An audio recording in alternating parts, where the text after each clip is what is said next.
that you can remove the distractions from your life. If you can do that, if you can really focus on what you set out to achieve, you would achieve it.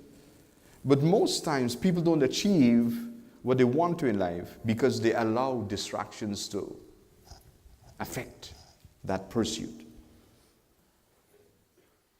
And the Prophet ﷺ described this as the quality of the strong believer, al-mu'min al-qawiyyu, in that hadith. He says, "Ihris ala ma yanfa'uka, wasta'in billahi, wa la ta'jaz." Focus on what is of benefit for you. You want to achieve something in life, focus on it. Put aside every other thing. You want to become a doctor, you have to study hard. You want to become an engineer, you have to study hard. You want to become a pharmacist, IT, whatever career it is. You have to focus on that to achieve it. If you don't, if you spend 1 hour doing it and then the next hour you want to go out with the friends and hang out and have a nice time, then you wouldn't achieve it.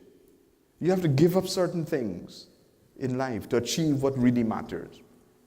Focus on what is of use to you. Ihris ala ma yanfa'uka. So these awliya, when there's that strong conviction in their heart that they're going back to Allah subhanahu wa ta'ala. They know this. I'm going back to Allah subhanahu wa ta'ala. I have to meet Allah subhanahu wa ta'ala. And the decision they take, invariably, prepare by reciting Ṣalawāt. Prepare for that return. Prepare for that meeting. Prepare for every maqām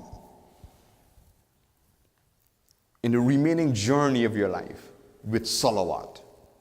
The maqām of the grave, the barzakh. Prepare for that with Ṣalawāt.